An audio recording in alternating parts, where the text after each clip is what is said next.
The park lights flickered as dusk settled over the city. On the swing, a little girl sat alone, her sneakers tracing lines in the dirt, silent tears glistening in the fading glow. Families passed without a glance, until one man stopped. A single father, his son at his side, felt something deep inside him shift. He didn't know it yet, but stepping forward would unravel a past he thought was gone forever. Before we dive in, drop a comment with where you're watching from, and don't forget to subscribe for more stories like this. Let's begin. The park was nearly empty, just the creak of rusted swings and the hum of traffic in the distance. Daniel Carter, a single father in his late 30s, walked with his 8-year-old son Ethan, enjoying the last scraps of daylight after work. Ethan kicked at leaves, chattering about his science project, when Daniel froze. On the far swing sat a little girl, no older than 6, her sneakers dragging across the dirt. Her hair hung in tangled strands, and her small hands gripped the chains tight as though they were the only things keeping her upright. She wasn't laughing, wasn't moving, just staring at the ground, cheeks streaked with dried tears. Daniel's instincts screamed. He'd grown up in rough places, seen too many kids slip through the cracks. He crouched a few feet away. "Hey, sweetheart," he said softly. "You okay?" The girl's eyes flicked up, blue, frightened, hollow. "My mom." Her voice broke. "She never came back." Daniel's chest tightened. Ethan tugged at his sleeve. "Dad, we can't leave her here." He nodded, pulling a granola bar from his pocket, the one Ethan always carried as backup. He offered it gently. The girl's hands shook as she unwrapped it, nibbling like she hadn't eaten all day. "What's your name?" Daniel asked. "Sophie," she whispered. Daniel swallowed hard. Whoever Sophie was, whatever her story, one thing was certain. He and Ethan couldn't walk away. But when Sophie finally whispered the street she lived on, Daniel felt the blood drain from his face. It was the street he swore he'd never walk down again, the place where his own family's past still haunted him. Daniel carried Sophie's faint directions in his head as the three of them left the park. Ethan walked on one side, holding Sophie's hand like she was already his sister. Daniel kept glancing at her. Small frame, thin jacket, eyes darting at every passing car. Something in him clenched. He knew that kind of fear. The streets grew darker, the houses older, porches sagging beneath chipped paint. Sophie slowed at a narrow brick house with a flickering porch light. Daniel's pulse thudded. He knew this block, knew it too well. He had promised himself he'd never step here again. He climbed the steps with Sophie in his arms, Ethan trailing close. His knuckles hovered at the door. Before he could knock, the knob rattled and the door cracked open. A woman's face appeared, pale in the dim light. For a moment Daniel thought his eyes were playing tricks. But then she whispered his name, her voice catching. "Daniel." He froze. His sister, Amanda. She fumbled with the chain lock, pulled the door wide, and swept Sophie into her arms, kissing her hair with desperate relief. Daniel stood motionless, Ethan clutching his jacket, as 10 years of silence and bitterness collapsed in a single moment. Amanda's gaze darted past him toward the street, fear flashing sharp in her eyes. "You shouldn't have brought her back here," she whispered urgently. "If he sees you, if they see you." Her words broke off as a shadow moved across the sidewalk, stretching long under the street lamp. Daniel shut the door behind him, locking it tight. The living room smelled faintly of burnt coffee and cheap lemon cleaner, an exhausted attempt to cover years of wear. Toys lay scattered near the couch, but no family photos hung on the walls, like Amanda had been afraid to leave proof of herself anywhere. Ethan and Sophie settled onto the couch, whispering to each other, the nervous bond of two kids who instinctively knew they were in the middle of something bigger than themselves. Daniel turned on his sister. 10 years, Amanda. 10 years of silence. I find your daughter alone in the park, and now men are circling your house. What have you done?" Amanda's hands shook as she pulled Sophie closer, tears streaking down her face. "I tried, Danny. After Mom's funeral, I tried to stay clean. I worked, I cooked, I kept it together. But then Ryan," she spat the name like it was poison. "He promised he'd take care of us. Instead, he left me with debts I'll never pay back. These men, they're not here for rent. They're here because of him. Daniel's jaw tightened. The name Ryan dragged up memories. His sister's fast-talking boyfriend who always had excuses, who once shoved Daniel against a wall when he tried to intervene. He thought the man had vanished for good. Amanda pulled something from her pocket and placed it on the table.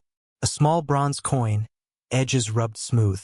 A sobriety chip, 2 years clean. Her voice cracked. I wanted to call you when I earned this. I wanted you to see me strong, not desperate. Before Daniel could respond, a heavy knock rattled the back door. 3 sharp pounds, deliberate. Amanda's face went pale. It's them.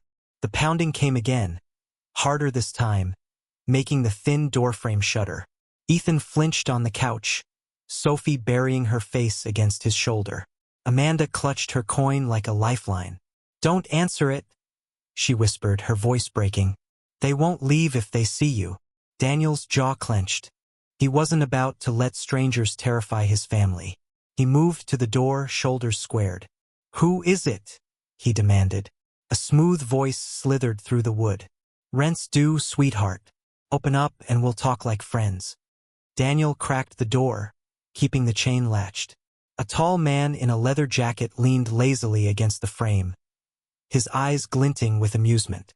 He scanned Daniel up and down. Didn't know Amanda had company. You must be her brother. Daniel's grip on the knob tightened. She doesn't owe you anything. The man smirked. Cute. But debts aren't just about money. She knows what Ryan left behind. And if she doesn't start paying, maybe her little girl makes a good reminder. His gaze slid toward the couch. Something primal snapped in Daniel's chest. He slammed the door, locking it hard, shoving a chair beneath the knob. He turned, fire in his eyes. Amanda was trembling, but not from surprise. It's Ryan's mess, she admitted, tears spilling. He ran, and now they want me to cover it. I thought if I stayed quiet, if I kept Sophie hidden. Daniel cut her off, voice like steel. You thought wrong. You can't hide from men like this, and I won't let you try.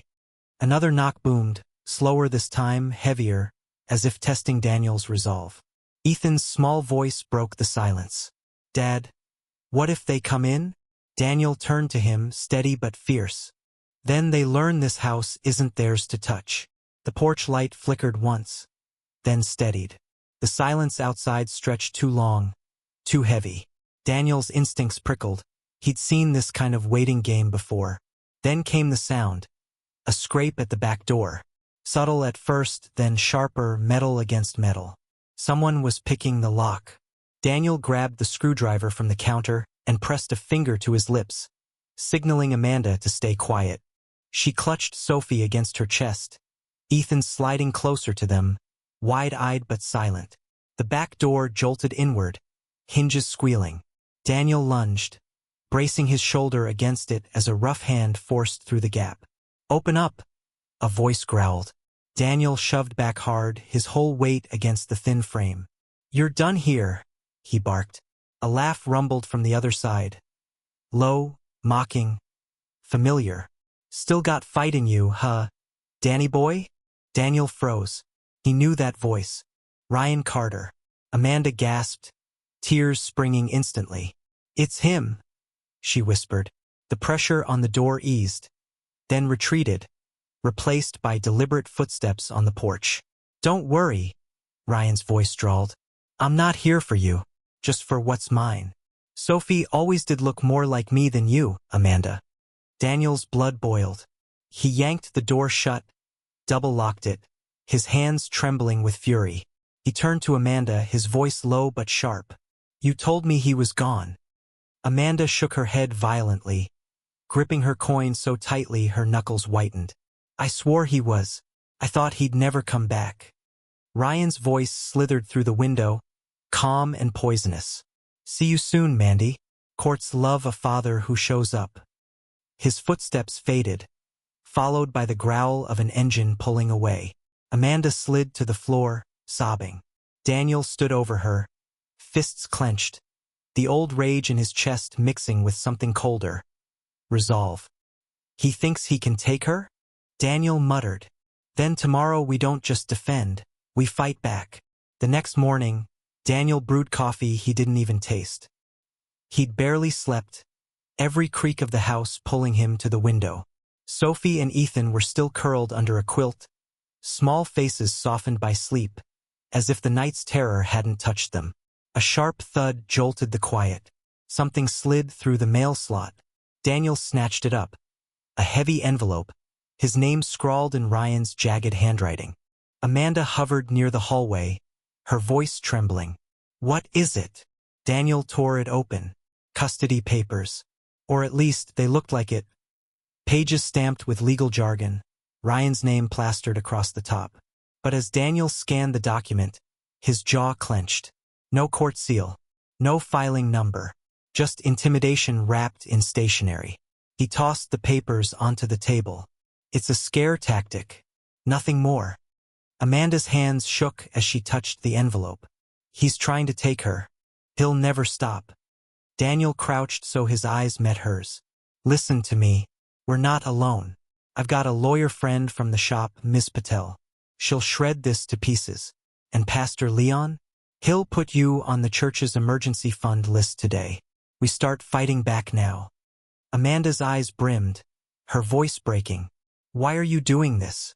After the way I left you. After everything.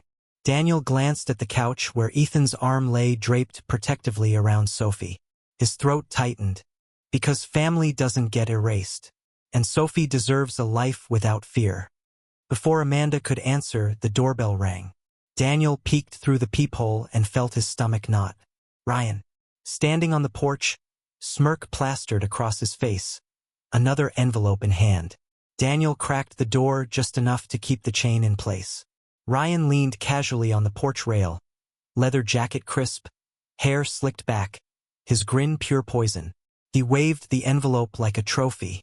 Morning, Danny boy, Ryan drawled. You look tired. Rough night? Daniel's voice was flat steel. Say what you came to say. Ryan's eyes flicked past him, trying to glimpse the living room. I came to remind Amanda of her options. Courts love fathers who show up. All I have to do is look clean, say the right words, and Sophie's mine. Daniel's grip on the door tightened. You abandoned her. You abandoned both of them. You don't get to rewrite history because you bought some stationery. Ryan chuckled, leaning closer.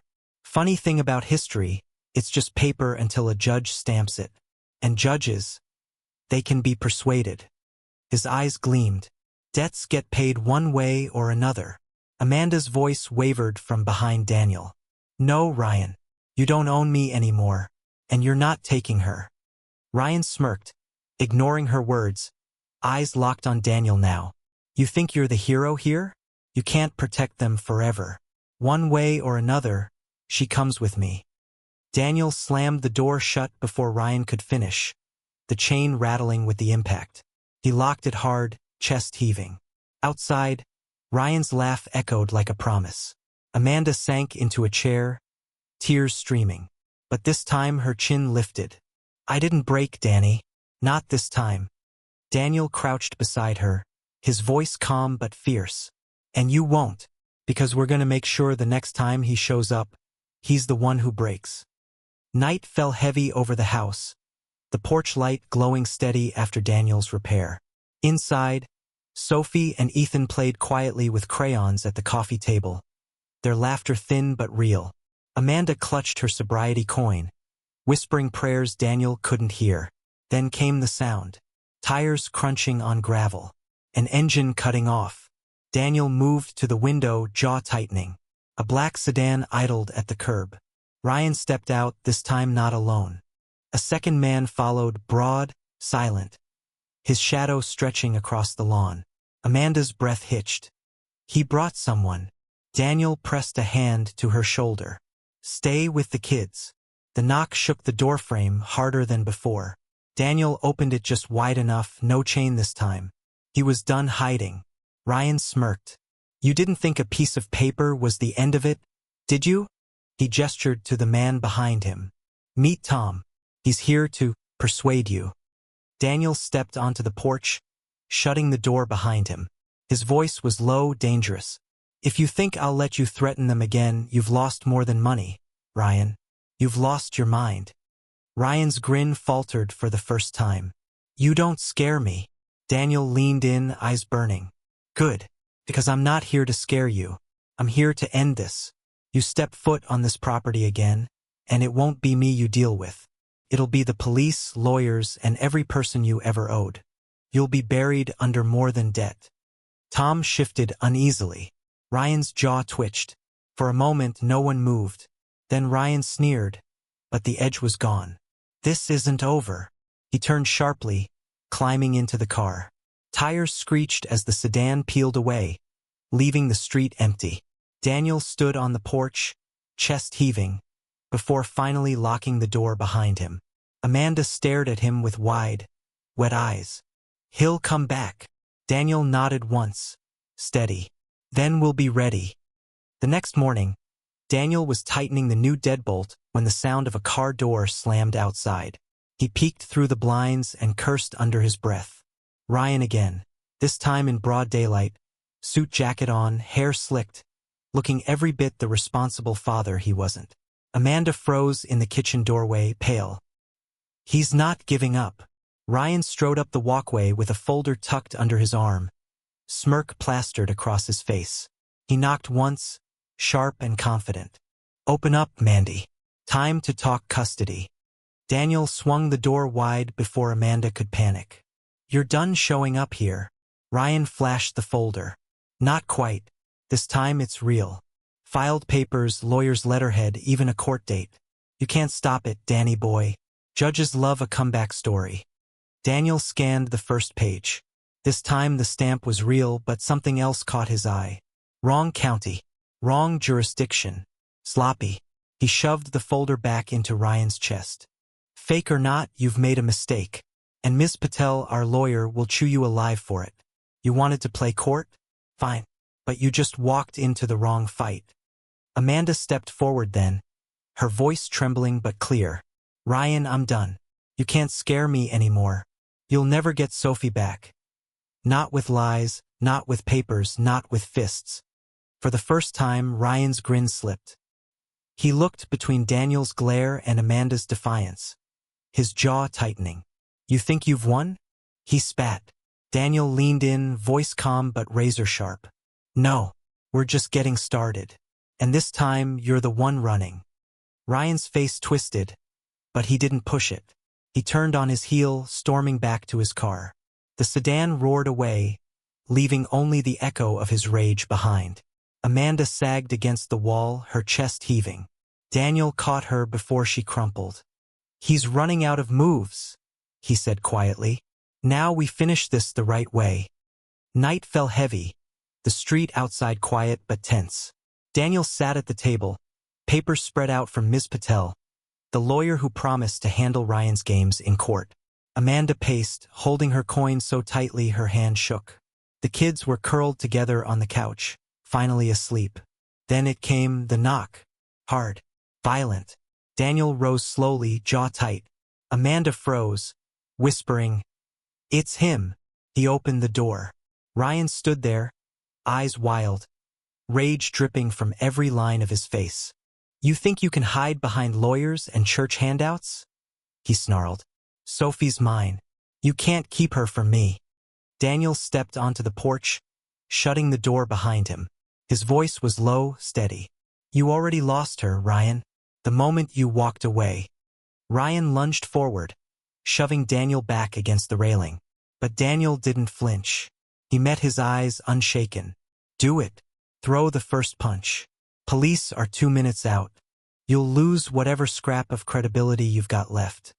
As if on cue, red and blue lights flared at the end of the block. Amanda had called the moment the knock came. Ryan's face twisted, the fight draining as the reality set in. He spat at the ground, cursed under his breath, and bolted for his car. The cruiser cut him off before he hit the street. Amanda stepped onto the porch, tears streaming. Not of fear this time, but release. She looked at Daniel, her voice breaking. "It's over." Daniel put an arm around her shoulders, steadying her. "No," he said quietly, watching the police cuff Ryan. "It's just beginning. But this time we start it together." Inside, the kids stirred, the porch light casting a warm glow over the doorway. For the first time in years, it didn't flicker. It burned steady, strong, like a promise that fear no longer lived here. Amanda wiped her eyes, whispering to herself, "I'm done being afraid." Daniel squeezed her shoulder, his voice soft but certain. "Good, because this family doesn't run anymore." Thanks for watching. Like and subscribe for more stories that stay with you.